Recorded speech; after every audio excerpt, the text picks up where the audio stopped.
যার তাওহীদ নাই তার ফেব্রুয়ারি কি আবার? যার ভিতরে ঈমান নেই তার কিসের বেনামাজ? যে ঈমান বুঝে না, যে তাওহীদ বুঝে না, তার ফেব্রুয়ারি কি, বড়দিন কি, জিনা কি, ব্যভিচার কি, মদ কি, সুদ কি, মারামারি কি, হত্যা কি, দুর্নীতি কি, তাকে বুঝে তো লাভ নাই। মনে রাখবেন, 14ই ফেব্রুয়ারি থেকে নিষেধ করে লাভ নেই। কারণ 14ই ফেব্রুয়ারি ওই সকল মানুষ যায় যারা তাদের রবকে বোঝেনি। মনে রাখবেন, আমি আজকে রবের সাথে পরিচয় করে দিয়েছি এদের।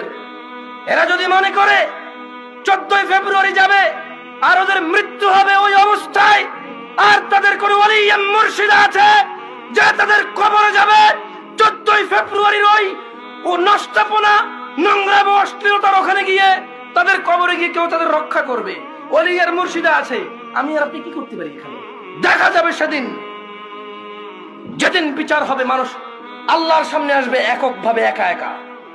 সেই দিন দেখা যাবে ইয়াউমা ইয়াফিরুল মারউ মিন আখিহি, যেদিন মানুষ পলায়ন করবে তার ভাই থেকে, ওয়া উম্মিহি ওয়া আবিহি, তার মা আর তার বাপ থেকে, ওয়া সাহিবাতি ওয়া বানি, তার ছেলে এবং তার সন্তান থেকে।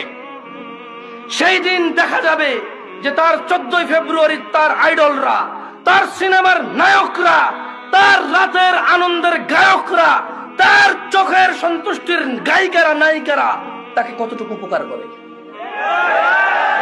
ওকে আমি 14ই ফেব্রুয়ারি থেকে নিষেধ করব না। আরে ওর ঈমানই নেই, ও মুশরিক, ও আল্লাহর সাথে শিরক করে। 14 ফেব্রুয়ারি কি আবার এখানে? কোন মুসলমান যে আল্লাহকে সম্মান করে সে যেতে পারে না সুজায়।